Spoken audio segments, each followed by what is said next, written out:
Welcome to the first talk. This is an art talk. It's realism versus stylized. It's something I've also been writing a lot of article about previously. But before we start, I'd like to tell you a little bit about myself. I'm Kim Aava, and I've been working in the industry for about a little bit more than 10 years now. I started as a game designer in university. That was what I was majoring in. And then after that, I moved on to Might and Delight, where I had an internship as a 2D artist. And then later, I actually started Future Games, where I was studying 3D.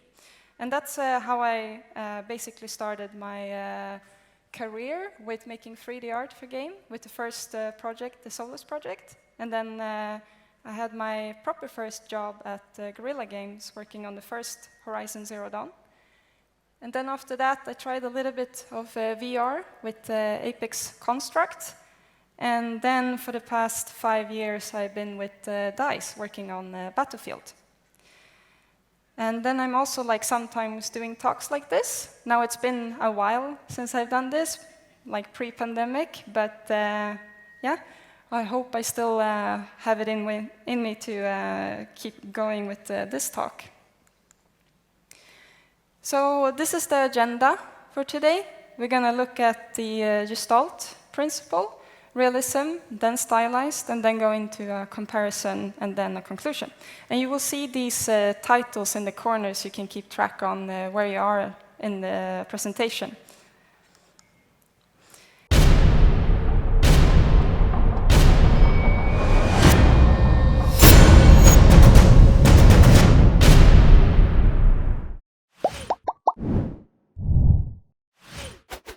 So let's go back a bit to the 1920s, to these three gentlemen. They are the founder of the Gestalt Principles. They are psychologists, all German. So they wanted to better understand how our brain interprets the visual chaos in the world. So they came up with a bunch of theories, or sometimes also referred to as laws. And the principle explains how we visualize specific elements and how we see the real world and how our mind finds order and organization. And this is commonly used in web and product design and logotypes, UI, and so on. And Gestalt is based on the idea that the human brain will attempt to simplify and organize complex images and designs. Our brains are built to see structure and pattern in order for us to better understand the environment we live in. So that explains basically that we perceive whole shapes rather than disconnected figures and lines. So there's a lot of individual principles, and all of them are commonly associated with Gestalt. They also come with different names, so sometimes when you're reading about it, you can find that it's named a bit differently. But we're not going to go into all of them. We're going to look at figuring ground, continuation, closure, pregnance, which is the German for simplicity, symmetry, and order, or synchrony. It's hard to translate. And then the past experience. And we will start at the bottom with the past experience. So we perceive what we expect. So this is all based on what we as individual has as an experience. So that's the past or experience, the present, the current context, and the future or goals. So our brain has limited attention, basically, which makes us more prone to take the easy path. So our brain is lazy.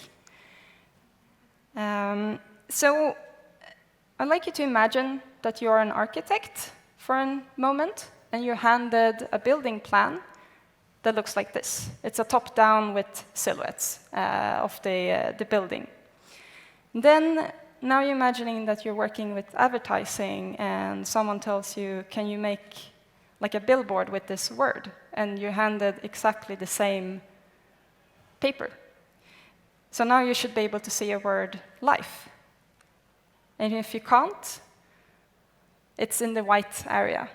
So that's basically how we look at things, sort of like experience or the context we have, which is the next one.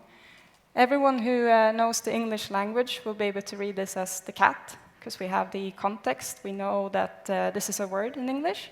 But if you can't read English, you might just see it as CHT, and it doesn't really mean anything. So that is like the context.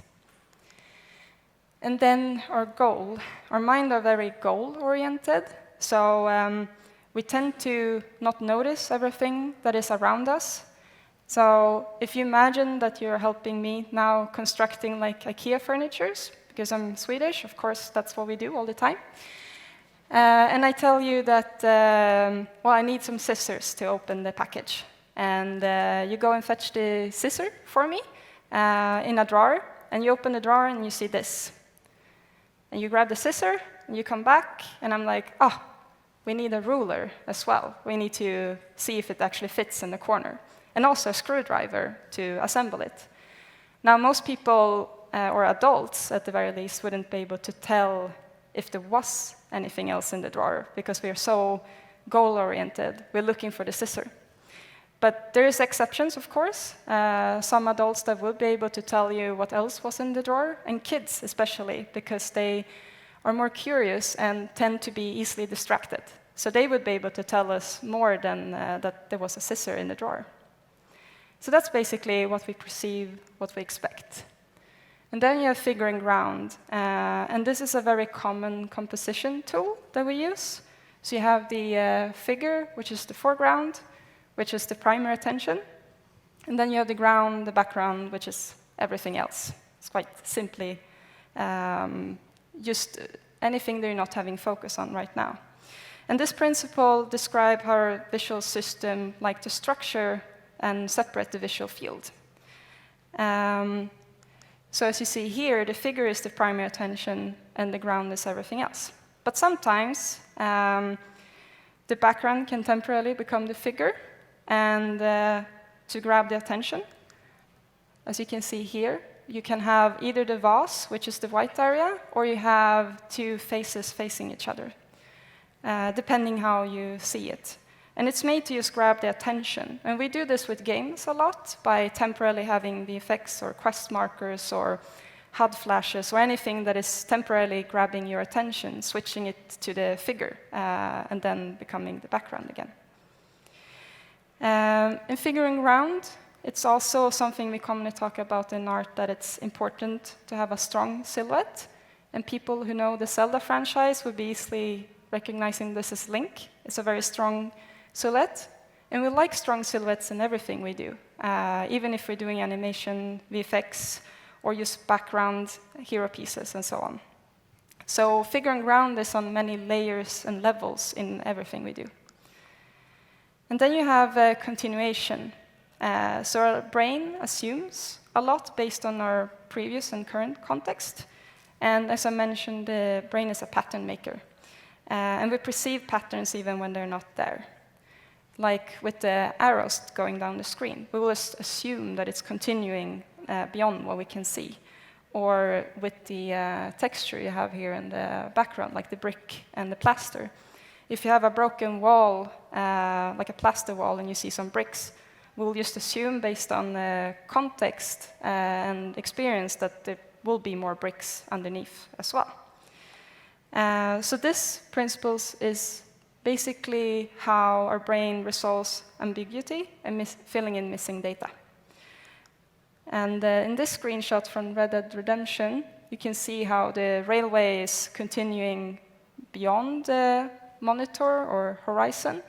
And we will just assume that it is continuing and not stopping. And we do this with small elements as well, like the planks underneath the gravel. We just assume there are planks there because that's how you construct a railway. So it's the shortest and smoothest path. And we use this quite a lot, even unconsciously, when we are doing games. And then you have the plagnaz, and I'm not German, so it's probably very mispronounced.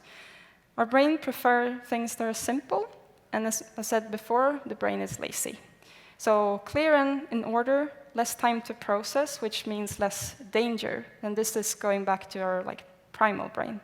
So our minds like it when it's symmetrical and forming around the center point, which is easier to process. So when we're confronted with complex images or symbols, instead of viewing it like this, where try to put them in categories, we will look at this and see 5 circles. And you probably recognize this because it's the Olympic logo, but tilted. So we will either see it as circles going in and out or being on top of each other rather than grouping them in more complex orders.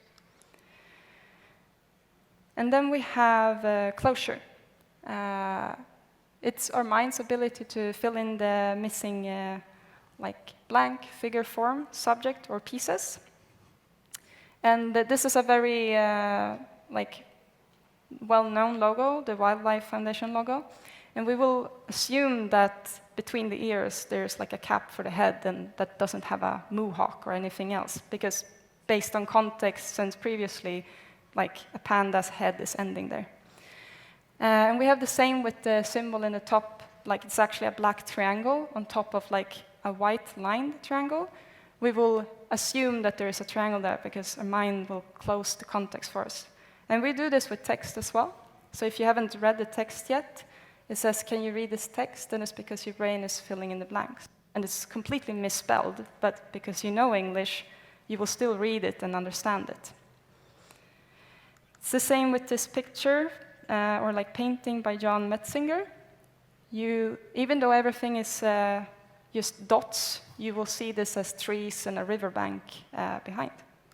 So that's basically how our brain works and visually interprets things around us, and it's always there, part of our everyday life. And for us developers, our main objective to be able to help the player to visually interpret information that we have in the game and move around in the world, making them see and stay immersed in what we've been creating, whether it's realistic or stylized, which brings us into what is realism. So what do we mean when we talk about it, and what do we perceive to be realistic? So realism is what we do is mimicking lifelike objects. It doesn't necessarily need to exist in our world, but it needs to be assumed, it needs to be made in a way that we believe that it exists in the world. So this is fantasy and sci-fi. We need to make it look as it would actually fit in here. And we have done this for a very long time. Realism has always been something we strive for. It's always felt super realistic to us when it first came out. With Lara Croft, the first games, we always oh damn, that graphic looks really sick. It's super realistic. And now when we look at it, we're yeah, no, it's not so much. And we would perceive the other end of it to be more realistic. And what we thought a couple of years ago was realistic is now kind of outdated and almost stylized. And this will continue to change. And I like this image because it illustrates quite well what you gain in 10 years. And this is from Uncharted, Nathan Drake. So you can see in just this progression timeline what have happened. And then you can just imagine what will happen in another 10 years from now. And how we might even then look at the last one and be yeah, that looked very unrealistic. So all these games in the slides are well known to be realistic. So it's Red Dead Redemption, Horizon, and then you have Last of Us and Cyberpunk, all quite recent games. So what makes these games look and feel realistic? It's not just how we texture and make the objects themselves. It's the atmosphere, light, effects, and everything that we add in there. So what we're basically doing is a enhanced realism. We're enhancing the visuals because real life is quite dull and boring. So we add more vibrancy and the perfect weather and light in here. So what we're really creating is an escape from reality. So we artists actually just mimic the enhanced reality. And we do this in everything, with social media and so on as well. We add filters to everything to enhance the reality. We rather go on vacation to the bottom one because it looks more inviting than the top one, even though that is the real-life location. Now the landscape and stuff looks amazing, but you still rather go for the one in the bottom than the one on top. And we do this with movies and commercials and photos as well. To convince that something really looks cold, we need to add atmosphere, light, and colors to make it indeed feel like a daunting and cold place. But this is not really how it will look like in reality. And with games, we have a lot of tech limitations, of course, or like game design that is designing something, or legal copyright issues. Now, don't really know the reason with Assassin's Creed, but I think it's a good example where you show that even though the real-life object looks in a certain way and it's not 100% imitation, you still in the game perceive and feel like you are in this area. And it's a pretty close translation. But the elements are a bit different when you look at it, but all of the main things are there, like the arches, the pillars, and the ornaments, and so on. So they really captured the look and feel of this monument. And then this is just another image to compare, like a place where you have the reality and then in game, just to have another example. And then when we look at these two games, Horizon and Red Dead Redemption, as I said, like they're well known for realism, they're still very different from one another. You have the more darker contrast in Red Dead Redemption, and you have the more vibrant and lighter color in Horizon. So both are enhancing elements quite differently, but still trying to go for an enhanced realism. So this almost becomes a stylization in itself, which brings us to the next category. What is stylized?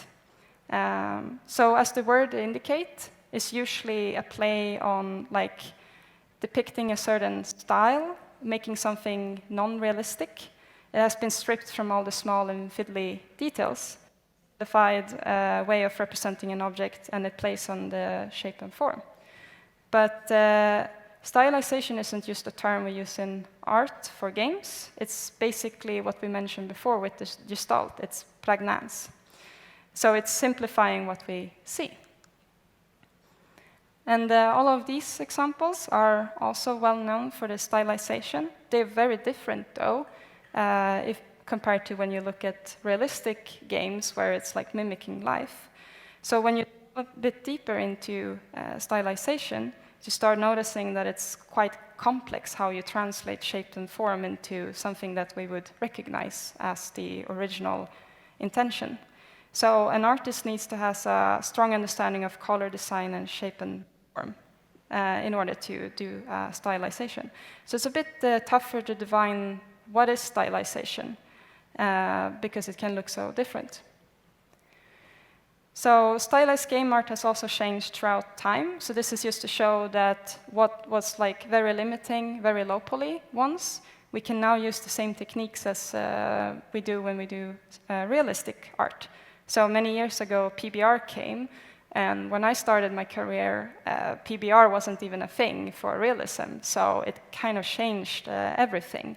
And now we can apply like proper metallic looks if you want, even a stylization, while also playing more with the shapes and colors and breaking the physical based rendering. Stylization also tends to age a bit better, like pixel art still being very well loved and still being made. But also when you look at older games for 3D, like Zelda the Wind Waker and World of Warcraft, they still stand the test of time, even though also World of Warcraft is continuously being updated. So I have divided them into two categories for stylization. You have over-exaggerated stylization, which is more play on shape and silhouette, like the figure and ground, where you enlarge details and like really shape and form the silhouette and like really take out the like turns of it. A lot of noise and grain is gone, so if you make wood, for an example, you still perceive it as wood because you have the colors and maybe keeping some of the patterns in there. But if you have very simple objects, you might enlarge or remove the details on purpose because you want it to stand out a bit better. But you still need to convey the object to the player so they understand what it is. So the next one is minimalistic stylization. And this is more silhouette, and the more simpler silhouette and colors as well. So if the previous one was exaggerating as much as possible, this is like toning it down and simplifying it.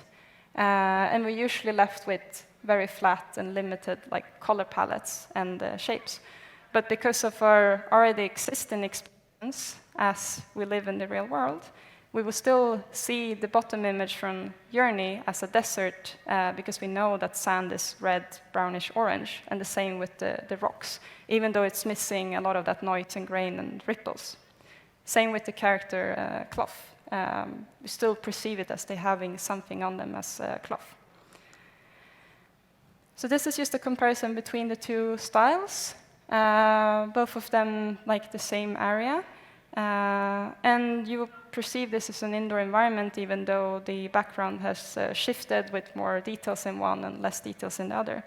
And you still recognize the head as a human, because we all know how a human face looks like. And it has the proportions of a human, but in this context, it's also very big compared to everything else. We won't really think of it as a like normal-sized human. We would probably perceive it as a gigantic robot or statue of some sort. And this is just to mention that we also have the in-between, the stylization and realism, which can also be called as semi-realism. And it's usually either that you have realistic proportions with stylized textures, or you have stylized proportions with realistic textures. So I just want to add that in here, that that's also the in-between extra layer, but we won't dwell deeper in it. So what's important here is to think about what the object's function is and what makes it look and feel like the real one. So otherwise, like if you start enlarging or removing detail, it can start look quite silly, or maybe even the player will misinterpret what you're actually looking at because we removed the wrong details. So when we're working with stylization, we really need to look at the real world instead of looking at other stylized art. So we're in the comparison now, and I hope everyone recognizes Spider-Man. And the most iconic things with him is, of course, the red and the blue colors, and usually the eyes. So you can see that they're still there, the shapes, but a lot of the things are removed in the stylized one, like the fabric and roughness of it, like the reflection, that we need to convey it more as a realistic one, because that's how we see the real world. And then we like emphasize instead like the eyes to be even bigger, or like the spider web pattern in there. But it still looks like Spider-Man, even though they're quite different from each other. And this is just another one, very iconic. For those who didn't know Spider-Man, I hope you know Darth Vader instead. And you can do the same here, that even though they're different in colors and the material definition is different on the realistic one, because we need that to perceive it as realism, you still have the same shapes in there, like the like mask and the helmet, and also the like controls on the chest. And it's also still like in the same color palettes and the cape, even though it's a bit more bluish in the stylized one. So the brain will always attempt to recognize and perceive patterns. And even if we start removing details, as we have from this house, you can still interpret it in many different ways, or like both of them as realistic, even though the details are gone and the roof panels are bigger. Or you can also perceive it as stylized if you start maybe adding a bit more vibrant colors. So our brain is quite easy to trick if you know what you're doing and how shape language work. So this is just a range to show, even in smaller details, how you can apply the thinking with simplicity and pattern. So you can go even more simpler or even more realistic, but this is showing a little bit of the in-between. So you have the figure and ground, basically the shape, and you see the silhouette around the stumps are kind of the same, regardless of which one you're going for, because it still looks like a stump. The colors are still there. Everyone who's seen a tree or the inside of a tree know that you have bark and the inside the wood being a bit lighter, so that's kept for the minimalistic one. But for the more stylized and realistic one, you add more pattern, and then you can go even further with the realistic one, adding more noise and grain in there. So it's basically working on our past experience and how we work with recognition for the brain when we are looking at the different styles. And you can do this on many different levels, and you can also start making the wrong decisions. Like with a mandarin, what really makes a mandarin is the orange color and the pores that you see in here, like the surface, the roughness. And when you want to stylize something like this, you have to think about what is important to keep.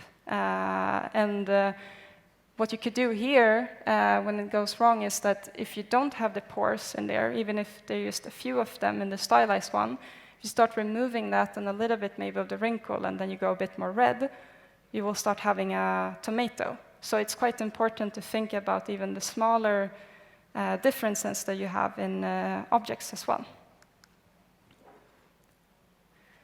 So this is just to show like a black and white image instead on the noise that I've been talking about, on the bark specifically, how much grain and noise that's actually going in there and how much smaller the patterns are. And then you have the stylized one being flatter and a lot of it is being removed. You can do the same with other shapes in there, like the hole next to the wood eye and how you can stylize the wood eye.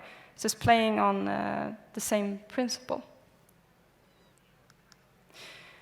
So, the conclusion in Gestalt, our mind's perception and the individual principles and our experience is basically what's making up the Gestalt principles. So the word Gestalt is German, and I mentioned that in the beginning, it's hard to translate it exactly, but it usually have the meaning pattern and the configuration. So the Gestalt principle helps us understand and organize elements in a frame in a straightforward and easy to understand manner. So by using it in composition and texturing, we can capture the player's attention. And as we've seen, both in a bigger environment, but then also down to the smallest object.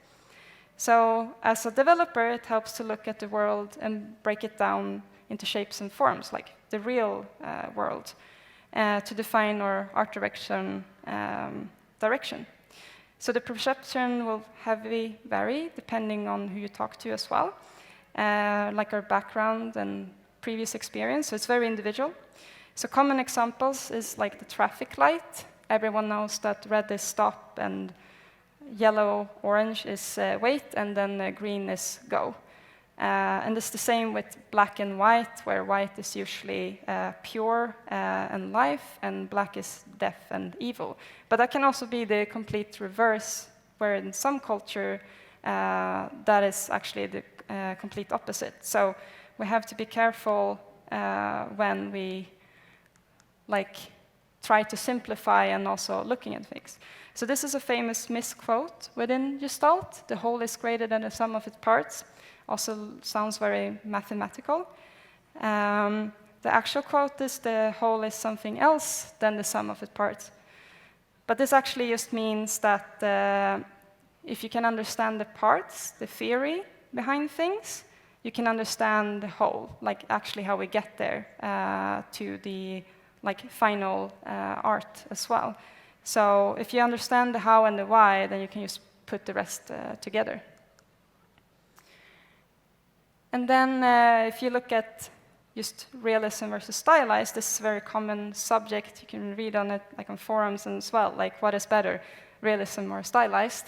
But I believe that by understanding the object's function and form, shape and core, and what's making it unique, the object, and the characteristics of it, then instead of like versus, it's just a unified way and approach to reach the same foundation and core. So I believe that any artist can work with realism and stylization, and it's basically the same, because the same foundation on how our brain interprets the world around us is just similar in realism and stylized. So in the end, all you need to know is kind of the underlying principles, and then you will be able to understand how and why you do certain things within art. And before I end, I just like to say that I also been writing about how you do this in animation and VFX as well previously, if you're interested. But I also just want to shout out to this book, Designing with the Mind in Mind. This is covering a lot of the Gestalt Principles in more so like design in web and product design, but it's very easy to apply that to what you're doing in everyday life. So some of the earlier Gestalt examples I have is actually from that book. And that's it. Thank you for listening. Thank you for the speech. If you have any questions, we have a stand with mic, so you can come and ask something if you want to. Or if you're shy, you can poke me on the shoulder later as well. Hello. Oh, it's working. Thank you for the presentation. My name is Paul Kondrashov. I'm from Melsoft, narrative designer.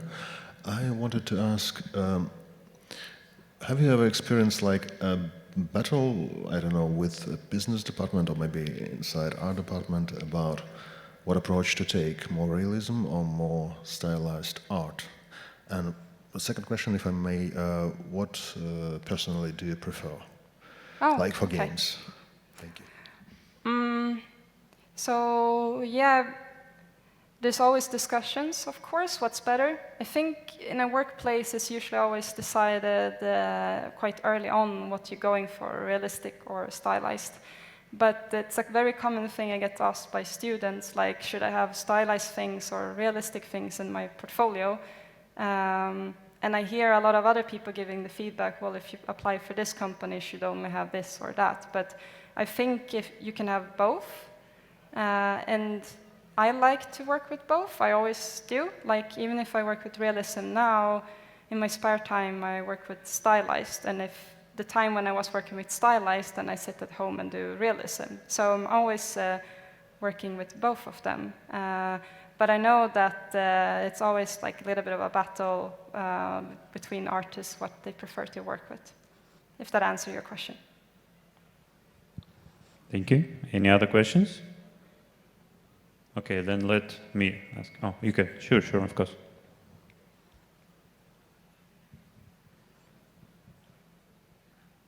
I was curious, one of the things I always notice in games in my career is when you're shooting for something real, we almost go hyper real. And how do you feel about that? It's when I look in the real world, there aren't flags blowing and birds flying all the time, but I feel we always add these extra elements to sell it as real.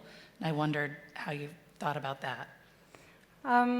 Yeah, I think because we always do that in game, it's expected that we continue doing it. So it's more like, yeah, it's maybe not real when you look at the real world, but it's more like expected because we already started enhancing reality quite a while ago. So it's more like a spectacle, but also I see realism in game more like an escape from reality for players. So they would like to have that spectacle, basically. If you don't add it, then people be like, oh, this is quite dull and boring, right? So I think in a way we kind of shoot ourselves in the foot as well, because we're going to have to continue like bumping up that spectacle in games as well. Anyone else? Okay, my turn at least. You mentioned about everyone's experience, everyone's own experience, and the ability of mind to fill the gaps we talked about at the beginning. And you also mentioned that you should keep in mind that everyone can see something what they expected to see. But maybe you faced some cases, or maybe you know how to work with it to check, is it okay that... I think it's more about abstract games, not like common ones, and how to see that image you created or models that you created and you put something in it and it won't, for example, insult someone or something like that. Or you just, everything is so simple so you don't need to think about it. I hope you understand my question. Right. Yeah, but even if it's like geometric shapes, you still, as a developer, trying to make the player either feel or experience something.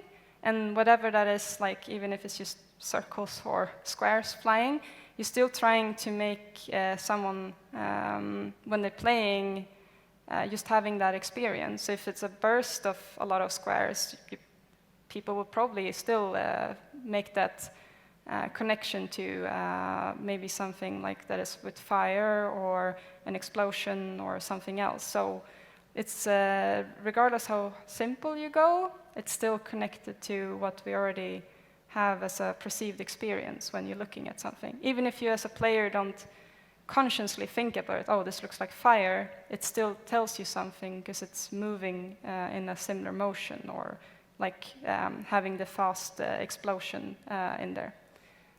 That's not something I've talked about today, like motions in general, but it's the same there with what we have as previous experience.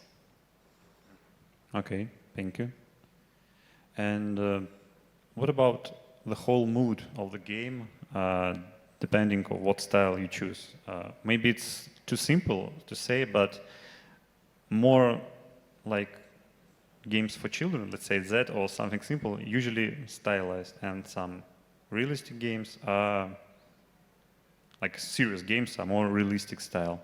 So it's something else that you should keep in mind. So, for example, you do something dark and serious with some point that you want to bring to the people and do it in stylish. So I think it's not so easy to make it so simple so everything will associate it, as, for example, in screenshots with some simple games like Crash Bandicoot, for example, something like that. Well, when it comes to children, they have a very vivid imagination as well. So I think in like just looking at movies and like children's cartoons and stuff, there's a reason why we go simple, just because kids are already filling in a lot of the blanks by themselves. So that's why when you try to do something scary, it's always very subtle, because otherwise it can be too dark almost for kids. But making games for kids are quite complex if you think about it, compared to making a realistic game, because those are usually for the adults that, you know, we don't really have that vivid imagination as a kid do. So I think in a way it's harder to work with specifically games made for kids where you're going really, really simple, because you don't know what they are imagining when they are playing, even if it's with cubes and spheres or something like that. Okay, thank you. So, any questions? Okay, thank you for your speech. It was very interesting.